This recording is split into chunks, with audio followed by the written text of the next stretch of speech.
Welcome to the Holy Rebellion.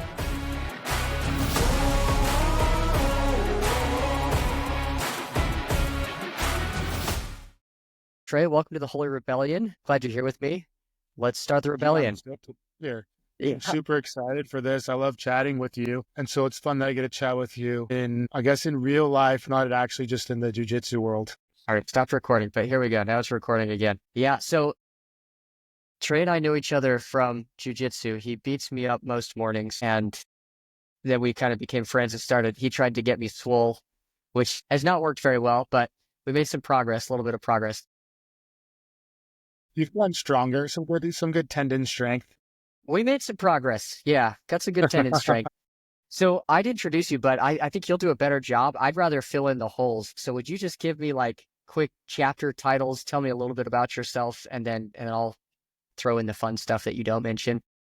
Yeah, I'm just a guy that likes to do things. Really, though, I feel like I have ADD when it comes to most things. So I've started a bunch of different little businesses. I've done a bunch of little mini careers. And I'm just always excited and looking for new fun opportunities, especially when it's something that's like going to push me or something that's hard that I haven't done before. I think most people want to stick in their comfort zones of things that they just keep doing. But I get really excited when there's something new that I've never done that I get to tackle, which my wife hates because I'm always trying out something new. And she's like, can't you just pick one thing? And I can't. You can't do it. You just can't quit. No. Yeah. So about every quarter, it's probably more frequent than that, but about every quarter, Trey comes in and says, hey, I'm doing this new business. I got this new thing on the side. He's doing, but it's fun. I think one of the things I actually really admire about you is that you have the capacity to do all of those things. And I don't. It's like, if I don't just do one thing, if I start to split my focus, I just fall to pieces, but you're able to jump from thing to thing and you seem to do it all really well. Well, I think I've just tricked you. All the appearances can be deceiving, but yeah, I try my best. Good. Well, so at kind of the lens we see, or that I see the world from, or that I've been looking at it recently, is that we create this faith hierarchy, and faith just being things that we believe in and follow. So, for example, I have faith in my wife, and I believe and follow her over some bum in the street. And so then in our lives, we have this faith hierarchy that is created with things we follow above other things.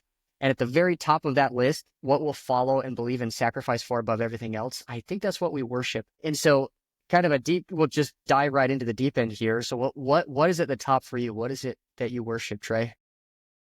That's a really great question. When you put it that way, like things that actually influence you, I instantly, like, my knee-jerk reaction was just like, I listened to my mom specifically and my father-in-law, my mother-in-law, because I just think they're like the best examples. And it's funny because everything they always say and mention, like, I feel like if you're reading the scriptures, especially the Book of Mormon, you see like Lehi, he's always giving his talks to his children. And I feel like I have one of those from them at least like once a month. So maybe I should start paying more attention. But so I would like to be like, yeah, I think I worship Christ and church and all of that kind of stuff, but which I do, I definitely do. And I believe in that. But I think one thing is I really take a lot of influence and advice from my parents, both my mom, my stepdad, and my in-laws, because they've just been such great examples and they both have done incredible things. And I think it's really easy to just listen to their influences and go from there. So that's probably my first source of things that I follow. The other things are, I really just run by the beat of my own drum, to be honest. Like if I look at the things that I listen to the most, like I listen to a variety of different podcasts, but like I think a lot of things I look at are just like, what do I really want to do in each day that starts? And I kind of run from there. I was actually having a really interesting conversation this last Saturday with Jeff Kirkham. So he wrote a book and now it's a movie just released called Homestead. It's actually really great. Seen the boards. I have no idea what it's about. You should go see it. It comes out December 20th, but yeah, I've seen it. And he was in the military, constantly deployed. I think for like 15 years almost straight, he was deployed in his 25-year career. And he talks about the things that made him more successful than the majority of most deployed service members. And what successful means to him is he never had a serious injury and doesn't have like any PTSD. and he was constantly deployed and in battle, like every day. Like he was doing missions pretty much daily when he was Yeah. there in conflict. One of the things he pinned most was, whether people believe in this or not, is his daily routine. And one of the key things of his routine was prayer. And he was just like, I don't know if you guys are LDS, but if you are, the way the LDS prayer is structured is just scientifically proven to awaken the different factors in your brain to really help you be successful. So you go through and you express gratitude, which calms you down and instantly releases like I guess it's like serotonin. I don't know. I'm not Yeah. a medical professional, but it releases those good feeling chemicals in your brain. And then you go through and you ask for things or that you're struggling with or things you might want help with. But then you visualize being successful in that thing with God's help. So you are like visualizing your success in the thing that you're struggling with, and you're believing you can be successful in that. And you're going to do everything in your power to be successful in it. And then at the end, pretty much always you say, not my will, but thy will be done, or you're accepting to God's will. So you're going to do everything you can. But at the end of the day, whatever the outcome is going to be, you're already determining that you're going to be okay with it. And then, which is this another source of like gratitude as well. And then you end in the name of Jesus Christ, amen. And it just really, I've seen that in my life, how it's been just really good to visualize what I actually want and then remember the things that I'm actually grateful for. And I think as I've been able to do that and listening to my parents' advice to return to your original question, I think that's really helped me and been like my compass throughout my whole lifetime. Yeah. And I'll ask you a specific question, but I'll give you a second to think about it. Has there been a time when you've experienced that prayer helping you, aiding you in some way? And I'll give you a second because I had a thought. Have you ever read another question just to muddle this? Have you ever read Highly Effective Habits or Seven? What is that? You know, the Stephen Covey book. 7 Habits of Highly Effective People. That one. Yeah. What's interesting there is as you were saying that, it's like those are a couple of the principles that Stephen Covey talks about. So he's like taking these prayer principles and then making them into a business practice and making money off of it, which is great. Like, I think that's actually what most people end up doing is they take a little portion of something that Jesus taught and they're like, hey, if we just use this towards business, it actually works this way too. But Well, visualizing that's the funny success. thing is people, I hear this knock on the LDS church a lot where they're like, the LDS church has so much money, one of the richest organizations in the world. And then they'll go through and knock a bunch of things that they don't like about the LDS church. And I'll be like, it just make me think to myself, like, yeah, like there are a lot of imperfect people in the church, in the world in general. But isn't it crazy that the church is so successful, if not only looking through a financial lens, in spite of all these imperfect people? Like, wouldn't that mean that that should be God's church? The fact that it is so well ran, like, wouldn't that They're show true principles. that someone at the top's running it that's smarter than all these terrible people you just mentioned? And I put terrible in quotation marks. Yeah. But I think that's always just such an interesting point that like the principles aren't just like gospel principles. I think they're universal principles for happiness. And if they're applied, they help. And I think like to your question of like, where's prayer affected me positively? I mean, it's hard for me to pinpoint just like one specific time because I think it's just a continuous thing where I'll feel like my like doing as many things as I do, I feel like I'm constantly on a roller coaster of stress where I'm always really, really stressed, but it's just is depending on how stressed, just depends on the day. But what I found is even like in the days where it's like, I just have no idea, because there's been many months, and my wife hates this, but there's been many months where I'm like, I have all these bills, thousands and thousands and thousands of dollars, paychecks that need to be paid and invoices that need to be paid. Everything's piling up. And I'm like, I don't You're making know. me stressed, man. Yeah. I don't know how I'm going to pay for all this stuff. I don't know. Like, I don't have any sales or enough sales in the pipeline to cover this. And so there's been a ton of moments like I wish it's like, oh, that happened 1 or 2 times. It's literally happened sometimes for months on end where it just is like miracle after miracle after miracle.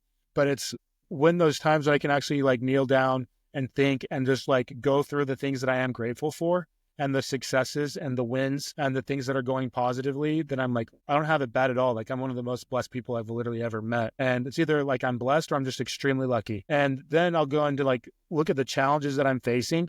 And almost always, I come up with, a thought comes to mind where I'm able to see like a path forward and move forward in a good way. And so I think there's just too many times like that to count where I've been like, well, like what are the hardest times?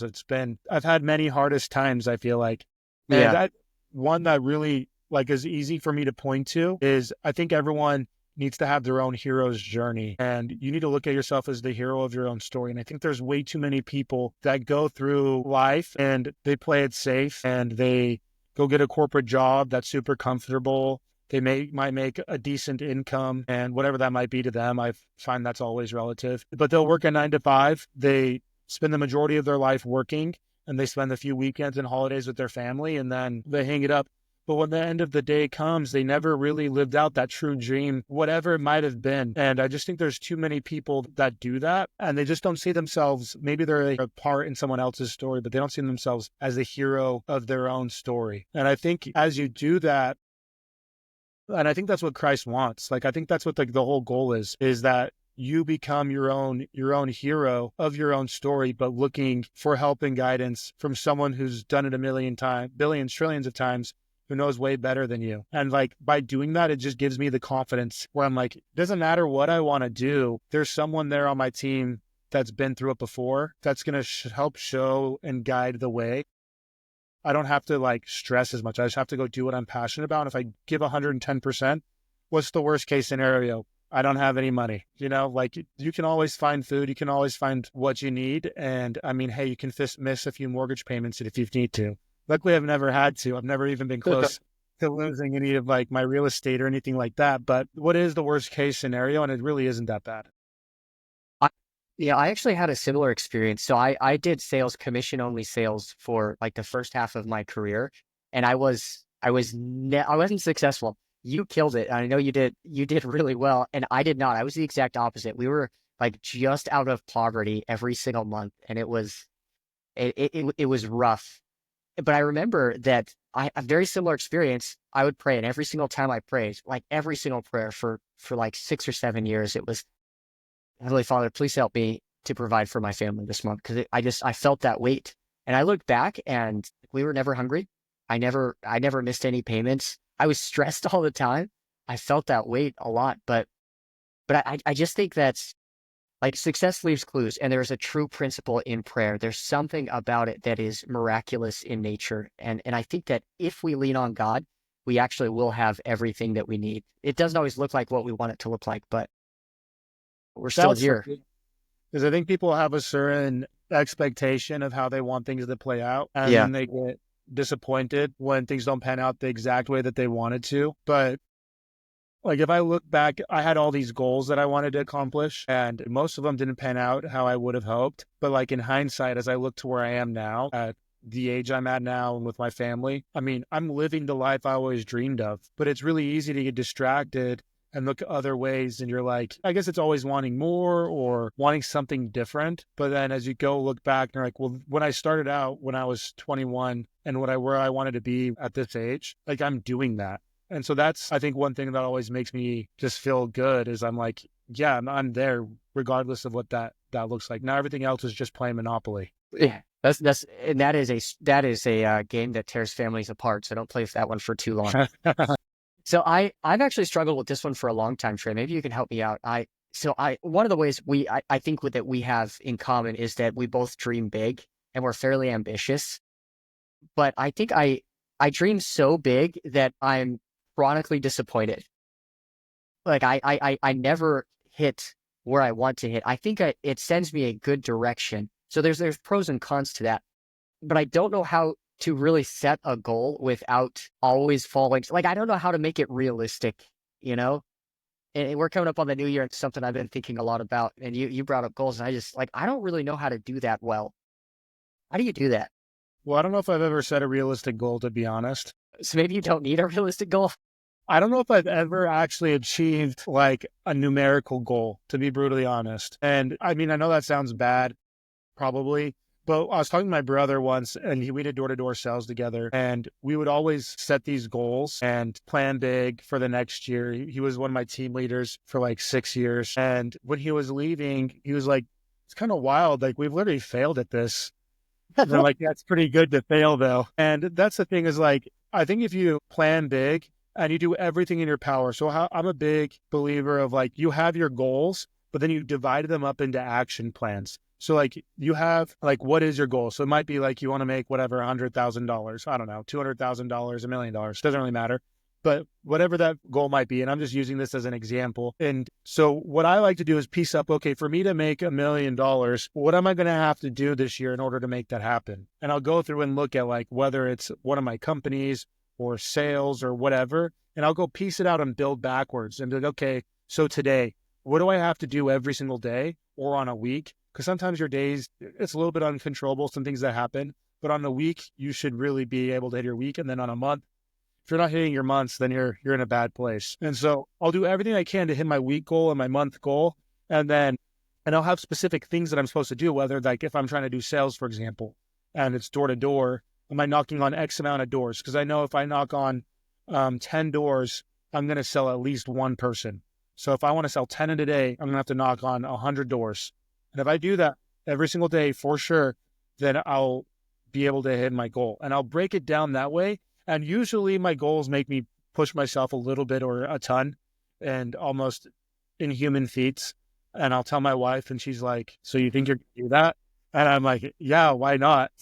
Anyways. Because she's realistic. Yeah, she's the brains to the operation. I'm just the brawn. And so I think when you're coming down to your goals, you break them down in action plans and things like a checklist. Like, did you wake up at 6 a.m.? Did you knock on 100 doors? Did you make 100 phone calls? Did you do whatever that you can actually check off of a list? And as you do that, no matter what happens, you're going to see some big wins. And so that's what's been wild is I did this vision board when I was like 24, 25 of what I wanted to accomplish by 40. And I know it's like actually like 23, but I accomplished it at like 25, 26. Everything I wanted to do by 40, which was wild. And it was just like more like objective types of things. Like I wanted to have this type of car, live in this type of house, do these certain types of activities. And it was wild to see that I didn't have to make nearly as much money as I thought I would to have actually achieved those things. I was just focused on doing those things and I was able to actually do them without going into debt. Yeah, or that's awesome. Debt, just with a normal mortgage, I guess. But that's where I think when it comes to setting goals, is just doing something that you can check off. Yeah, the little bite-sized pieces.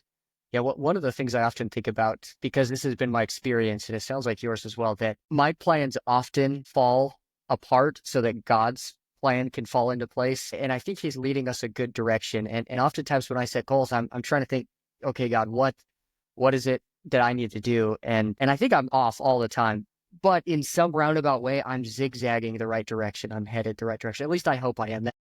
That's where it feels like it's been going. No, 100%. So going back to that, like the visualization of the ladder, we talked about this a little bit. What are the principles or the other rungs in the ladder that point you to God? You mentioned your family, parents, in-laws, and prayer. So quick example, some of the principles that I think are grounding for me and point me to God are like Jocko Willink's extreme ownership. I try to practice that. I actually think that's a gospel principle. And Jordan Peterson's be honest and shoulder responsibility. And I think that's just another way to say carry your cross. But I try to live by those principles and they point me to God. What would be the principles that orient your life? Well, I think one of the biggest ones is, I do love extreme ownership as well. Like there's just way too many victims today. And I think that's actually been one of the biggest destroyers of people's faith is they don't take ownership over their own belief in themselves and in God in general. They just put it all outwards outside of themselves. And I think that's one of the things that's decaying our society as a whole is people aren't willing to look inward and say, hey, it all lies with me. It's all on my shoulders. And if I need help, there's someone else there to help me. So I think that's probably the biggest. And one part of that is, as you see, like I was mentioning earlier, people want to blame outside things, whether it's the church or whoever, for whatever's happening. And it's crazy to me. I just think about this a lot lately, like just like this week, is how tribal we are as humans, how we want to fit in, how we want to be accepted in some type of group.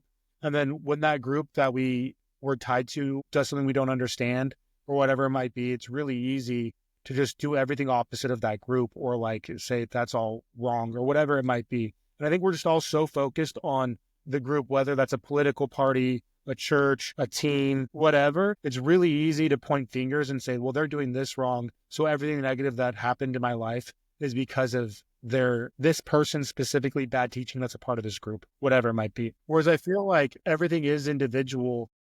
Like, I think it's important to have a sense of community and work with others and be involved with others and be service oriented. but I think that helps you as the person more than anything. And I think if you take responsibility of your own relationship with God, with your wife, with your friends, with your business, with your job, with your kids, and it's all on you, I think it becomes a lot more manageable. And to me, it's a lot happier. It's like, yeah, it really is whatever I decide it to be. If I want to have a great relationship with someone that doesn't like me, that might be a little bit of a challenge, but I'm only going to measure our relationship based off the output that I give to them and not necessarily of the inputs that they're putting into me. Does that make sense? Yeah, the way I've heard it is if you're a victim, you'll repeatedly create victimizers. Like you'll just put yourself in that position over and over and over again. And I love that analogy where you were talking about you're the main character of your story. And we often think that we're not in the driver's seat, but you're a great example of that. I've seen you drive. I'm a pretty terrible driver. It's kind of crazy, and that's kind of how my life goes too. So I would say, yeah, I agree with you on a lot of things you mentioned. The other big things I think are integrity.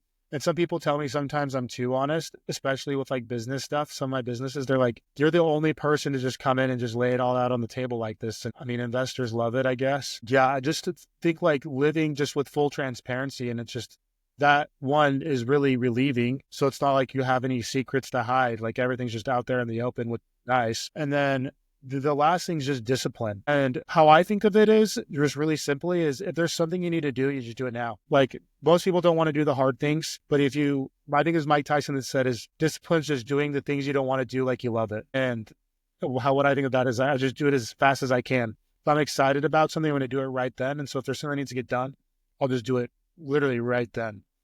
So I think those are kind of my rungs. I'm a pretty simple guy. Oh, I like the integrity, ownership. What was the last one? And Discipline. discipline. And discipline.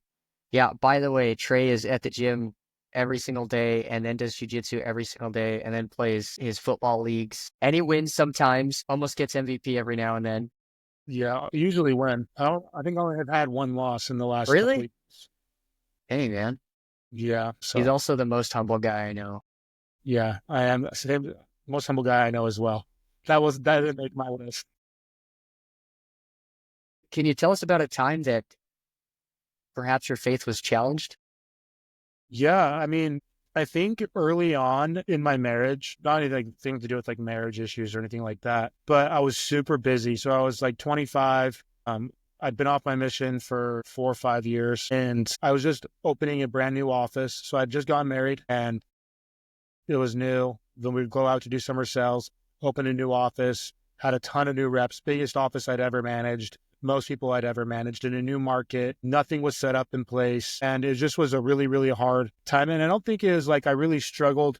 Cause I don't know if I've really ever struggled with like, do I believe in God or anything like doubting? But I think I just like got so busy that I just forgot like to do a lot of different stuff. And I just became like a really challenging time because I was gone from like 7 a.m. till like 10, 11 p.m. at night.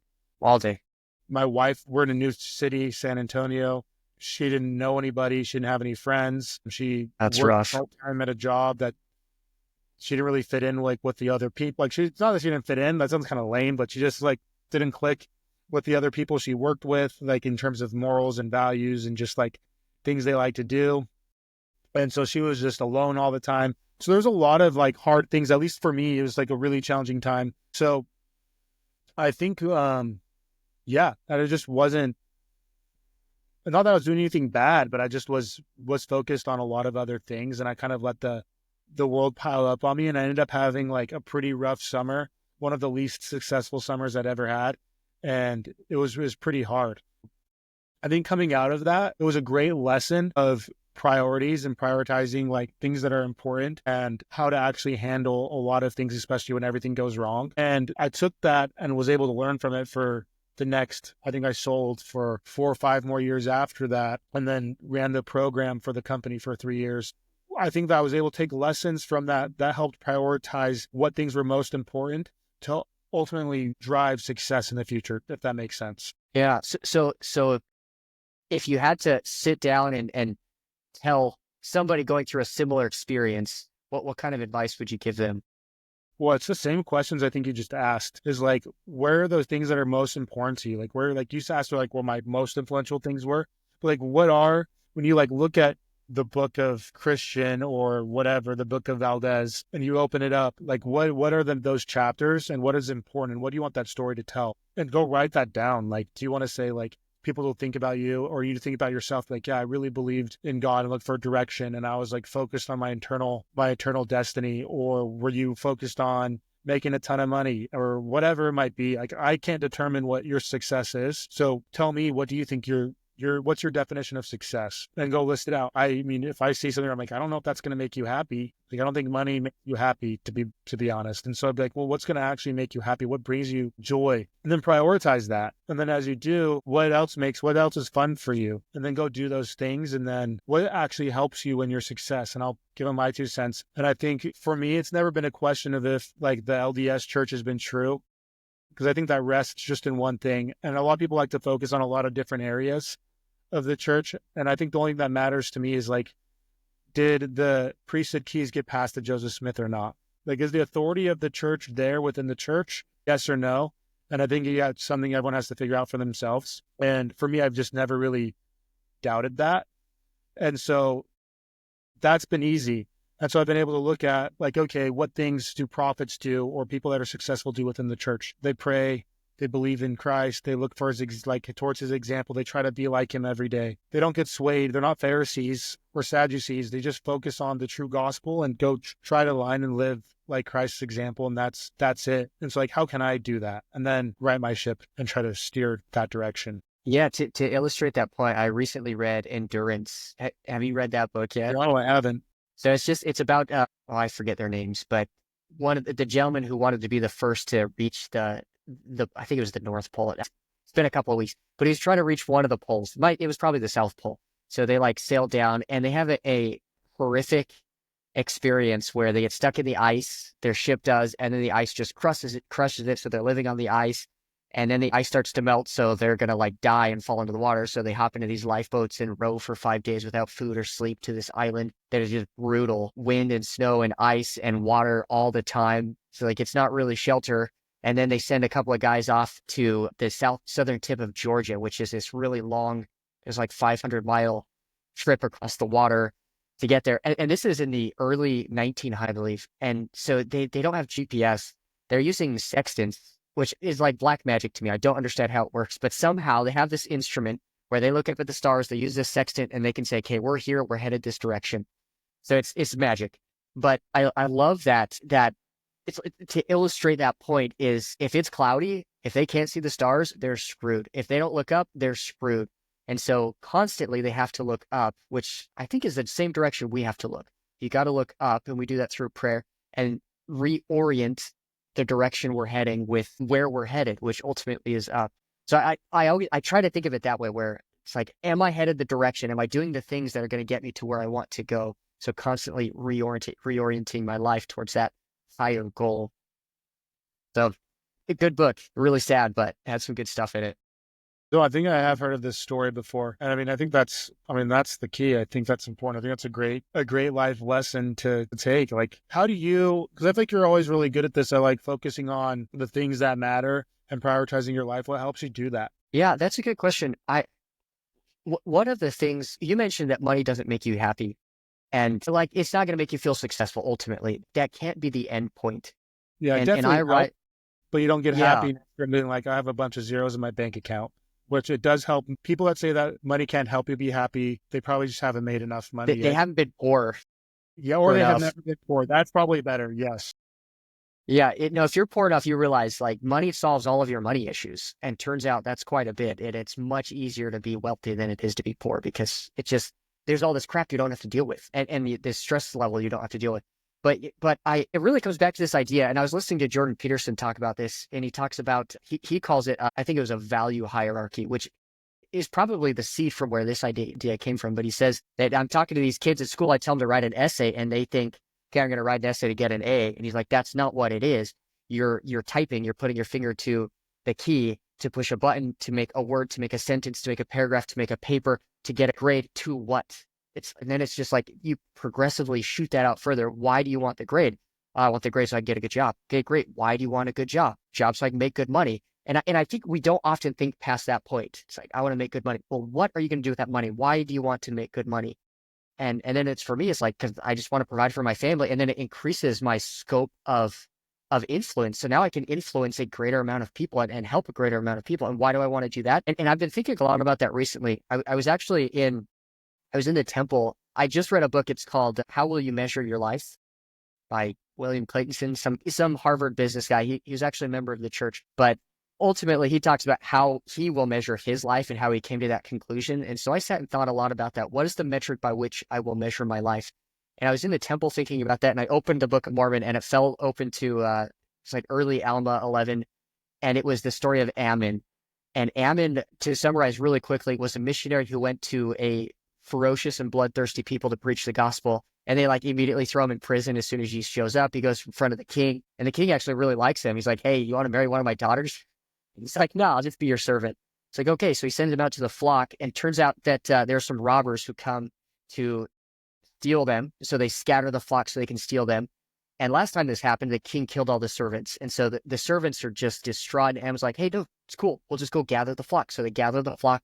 The robbers see this, they come back. And so now Ammon, brave guy, stands up and fights against these robbers. And he's hurling slings at him. He chops off some arms and kills a bunch of them. And that was the answer to my prayer. By what metric will I measure my life? The answer that came to me is gather and defend the flocks of the king. And to the degree that I can do that, I think I will feel successful. So then or every piece of my life, like my finances, if I'm getting money so that I can gather and defend the flocks of the king, then it has an end that matches something that will make me feel successful and joy. So long answer to your question, but I like recently came to this. It was kind of fun. Well, I think that's what people have to get to is just like where do they find their vision and their true success? And if like they could write their book, what would the ending be? And what would they be like? Christian was what? The gatherer of the sheep. You know what I mean? Like what were you? And I think that's something that's been something that I've been trying to think about a lot lately. And I think that's great. I think that's a great answer. Have you come to a conclusion?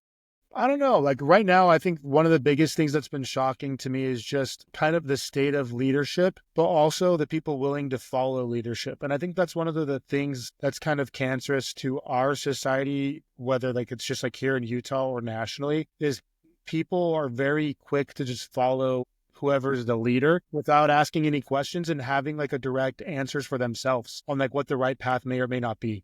So when like the leader says to do something that maybe we don't agree with, a lot of the people don't even know because they're just like, oh yeah, they're the leader. They must know. Let's follow them. So one thing I've been super passionate about lately is just helping get out the information so people can make decisions for themselves, whether that's with things that are going on locally or federally, and really help hold accountable some of these leaders. But more than the leaders, help people be accountable to themselves and the fact that they can make good decisions, that they are capable, that they can do things for themselves, so they don't need to be directed all the time. So I think that's one thing that I've been really, really passionate about lately is how can I help people really become their own guiding person? Because I think that's the way it was always meant to be, is you can look and pray. You have all the tools you need at your disposal to get the information for yourself. And so you should dictate what that looks like, not be just so quickly to follow someone else. How are you doing that? So, I mean, I have my podcast that I've been doing. I've been doing social media stuff. I've been going to a lot of events, getting plugged in locally and a little bit federally, and just figuring out who the major players are in general, and then just connecting with people that have good influence and then going from there. So that's really one thing I'm passionate about, is really helping the right people get elected, the right people get into the right leadership roles, so that way people can actually succeed and we can flourish as a people, but also as individuals. Yeah. Man, I love that. So while you're doing all of that, if you're anything like me, there are always distractions. And to put it in spiritual terms, there are other gods that demand that you worship them. What things vie for your attention or that you prioritize over them? Well, I just say it's like my other hopes and dreams. Like I still live in this imaginary land where I could still be a professional athlete. So it's like, okay, I'm still training all the time. Like I train multiple hours a day, whether that's doing MMA, jiu-jitsu, or just strength and conditioning training. That requires a ton of time. I also want to be a great dad and be present, and just the same thing that I care about for other people, for them to know they're capable and competent and can do things for themselves. That's ultimately what I want to teach my kids, is that they are also capable and competent and able to do things for themselves. And the hard thing is there's only 24 hours in a day. And so it's like between doing my physical and imaginary land beliefs of being a pro athlete, whether that's playing football or doing MMA or playing whatever other sport I could think of, working on my multiple businesses or being a dad and a husband, that's my whole day every day. And I don't really watch TV or do anything else. It's really just that. And so I think it's just trying to stay focused and grounded in that. And ultimately, like the sad thing is I need to carve out more. I'm like the least good example of someone in terms of like making enough time for the spiritual. Cause honestly, I'm not an overthinker. I don't really think that much about things. I just kind of have something in front You're of a me doer. I just do. So I don't spend a lot of time in like the deep questions of the universe or honestly even studying scriptures or things like that, which I wish I did. Because I think that's super important and it's really essential to overall success. But for me, it's just as like, I'm just so focused on the here and now and what's going on and what's currently in front of me that before I know it, it's bedtime and I'm going and falling asleep. So I don't know if that makes sense. It's kind of a ramble, but Oh, it's probably better to be a doer than just a thinker. I think most of us get stuck thinking so much that we never do. So there are worse things. yeah, success is lost in the over planning. Yeah. Yeah. Sometimes it's better to just get out there and make a mess and, hope And something hopefully works something out. comes of it. Yeah. Yeah. That's a perfect way of how I live my life. You're out there making a mess. Well, it seems to be a good mess and some of it seems to be shaping up real nice. Yeah, I mean, I try my best, that's for sure. Yeah. And we'll wrap up real quick, but is there a scripture or a scripture story that's been impactful to you over the years? Well, it's funny because you literally brought up the one. Amen. Uh, yeah, and when I just Well, then. always think back, because I think I'm a relatively prideful person and I love me, probably most people should love themselves. But I always reflect back on, I think it's Alma 20.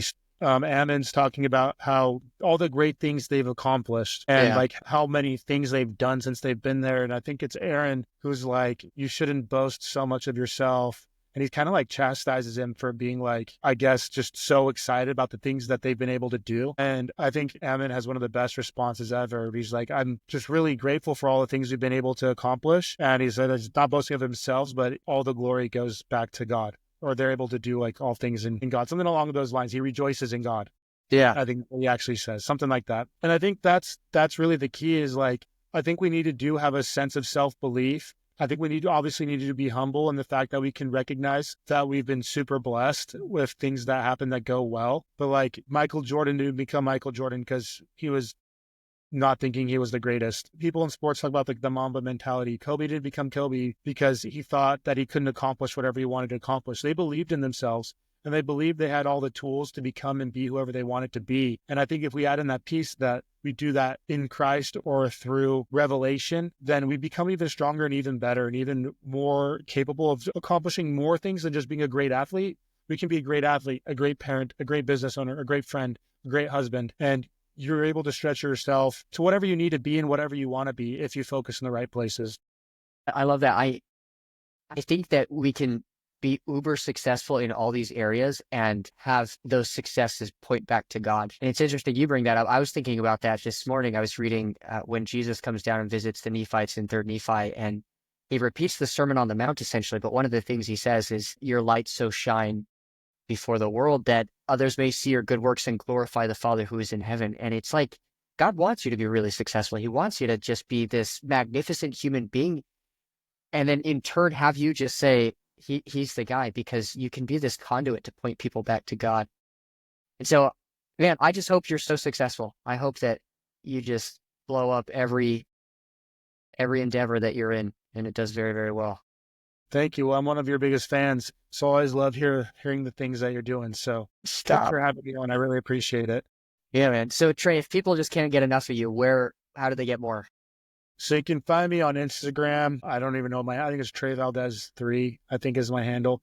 Or you can find me at Vox Valdez Podcast on YouTube and Instagram. If you type my name into pretty much anything, Trey Jose Baldemar Valdez the third, you'll That's find pretty pretty much specific. anywhere. And so that's about it. What's funny is I Googled you before this just to see, and it was like it was like one of the second or the third recommended searches was Trey and Meg Valdez. So I clicked on that one, and it was all of the pictures you and your wife have done together. By the way, they're also models on the side. But it just, yeah, you can find him anywhere. Just search his name, and very unique face, very unique name. All right, man. Well, thanks for joining us. Of course. Thank you. See ya.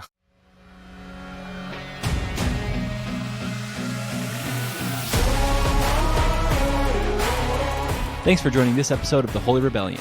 We'll see you next week.